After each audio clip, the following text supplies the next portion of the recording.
Olá e bem-vindos aos estúdios da Dukascop TV em Genebra. Meu convidado de hoje é Fábio Mackenzie e vamos discutir o que está movimentando os mercados atualmente. Seja bem-vindo. Jéssica, muito obrigado por me convidar. É um prazer estar aqui. É um prazer tê-lo de volta no programa. Quais são atualmente os principais motores que estão movimentando os mercados no momento? Jéssica, se simplificarmos as tendências macro, eu posso identificar claramente 4 principais motores de risco. Eles são o preço ou o ciclo de commodities, o que está acontecendo nos mercados emergentes e na China, o desemprego na Europa e consumo nos Estados Unidos. Na minha opinião, esses 4 principais motores de risco são os que irão determinar, em última análise, se haverá crescimento ou recessão, ou se estamos indo na direção de um período de inflação ou um preocupante período de deflação. Nos últimos anos, nós vimos um aumento dramático nos níveis de dívidas públicas. E isso tem sido causado pela diminuição das receitas internas por causa do aumento dramático do emprego. Quando o desemprego se torna endêmico, e esse é o caso de vários países no momento, isso gera muita agitação social, turbulência política e incertezas.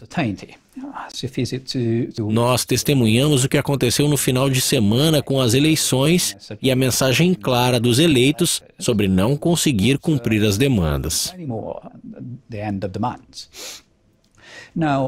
Agora todos estão falando sobre a Grécia, mas eu não quero especular e entrar na discussão sobre se o país irá dar o calote, se a chamada Grexit acontecerá.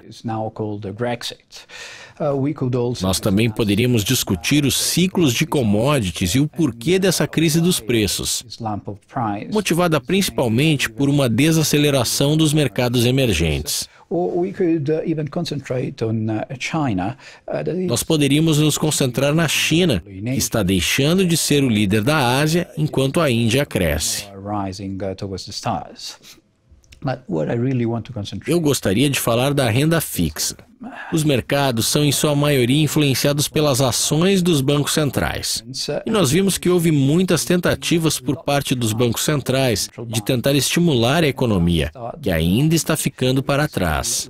Dessa maneira, eles inundam os mercados com liquidez. Mas eu temo que ainda não estejamos vendo o mundo saindo do marasmo. Após 6 anos de Goldilocks, quando tivemos condições monetárias de afrouxamento e crescimento moderado, nós ainda estamos muito atrás. Na verdade, embora haja esse incrível excesso de liquidez e também a facilidade proveniente das grandes correções nos preços de petróleo, eu ainda vejo o mundo crescendo abaixo da média e até mesmo retrocedendo em algumas áreas macroeconômicas, o que implica a paralisação da circulação de dinheiro.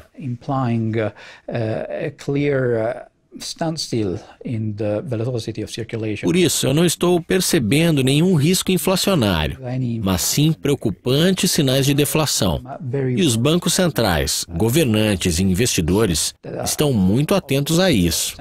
O que os investidores precisam nos dias de hoje é de um período de estabilidade e rendimentos decentes, uma receita que os governos e os bancos centrais não estão conseguindo proporcionar. Como isso pode ser ligado aos desafios econômicos, como o aumento de taxas? Essa é uma pergunta interessante, porque no passado, mesmo os estímulos mais convencionais causavam uma resposta imediata na economia. Por exemplo, um corte nas taxas de juros. Isso significava reajustes nas taxas de câmbio, com efeitos positivos para o nível de exportações vindas desses países. Um maior nível de exportações também significava uma maior demanda agregada, que fazia com que esses países tivessem que aumentar a produção. E aí, isso tinha um efeito positivo sobre as taxas de desemprego. Agora que estamos indo na direção de uma globalização impossível de ser parada, eu diria que a única medida de um banco central percebida como ineficaz, medida sempre chegando muito tarde e em pequenas doses, Isso faz com que os investidores percam a confiança na capacidade dos bancos centrais de proteger a economia das turbulências e dessa recessão sem fim. Nós estamos indo cegamente na direção de um território inexplorado. Depois de termos experimentado a política de taxa de juros zero, nós agora passamos para o universo de taxas de juros negativas, com reações céticas dos investidores.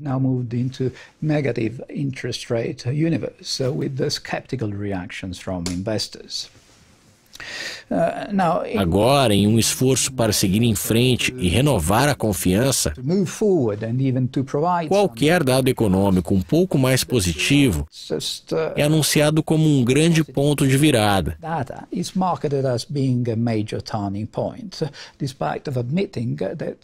Embora estejamos vivendo em uma época abaixo da média, e pode ser que esse período continue por um bom tempo, no entanto, há sempre esperança, mesmo nas piores situações, e é por isso que nem todas as regiões macro estão se comportando da mesma maneira.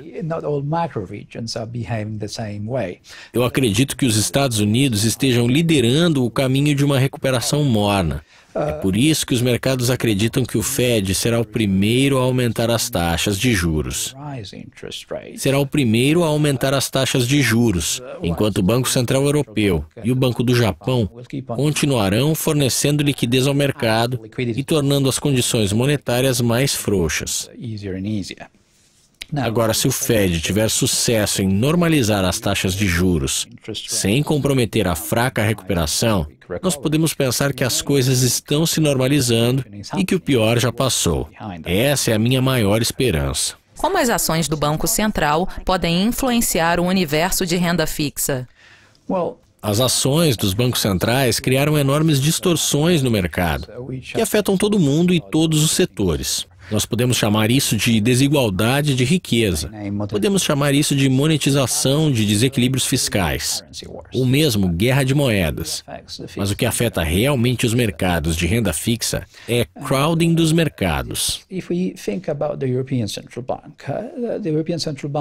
O Banco Central Europeu se comprometeu a realizar uma compra de, em média, 60 bilhões de euros em títulos soberanos no mercado secundário. Agora, isso significa que a emissão líquida de vários países europeus começou negativa e todos entraram de cabeça nas mesmas negociações. Comprar títulos soberanos europeus e buscar por rendimentos em valores mobiliários sem rendimentos. Esse crowding, superlotação do mercado, também significa que o Bund, por exemplo, está sendo negociado em território negativo depois dos prazos de 9 anos. Agora, quando há essa concentração do mercado, é claro, até mesmo os grupos mais líquidos do universo de investimento se tornam extremamente líquidos por causa da falta de securities. E qualquer pequena movimentação gera alta volatilidade. Agora, os bancos centrais estão cientes desse risco. E depois de terem convidado todos para a sua festa, eles têm que organizar uma estratégia de saída sem criar drama ou até mesmo vítimas. Na Europa, vimos que as taxas de juros vêm se repetindo dramaticamente, embora os rendimentos estejam muito baixos. Após uma queda importante no núcleo e também em países periféricos da Europa, isso não faz mais muito sentido. O risco é muito alto e a recompensa é muito baixa. Que mensagens podemos passar aos investidores hoje em dia em relação à renda fixa? Na minha opinião, faria sentido e seria inteligente reduzir a exposição aos títulos soberanos europeus e, além disso, reduzir qualquer exposição a investimentos de terceiros com taxas que são próximas ou mais altas que o retorno esperado da classe de ativos subjacente. Fees that are close or even higher than the expected return of the underlying asset class. Fábio, muito obrigada pela participação. É sempre um prazer conversar com você. Jéssica, o prazer foi meu. Fiquei muito feliz de participar do seu programa. Obrigada. Nossa entrevista chegou ao fim, mas continue conectado ao site da Dukascop TV para saber das últimas atualizações. Até mais!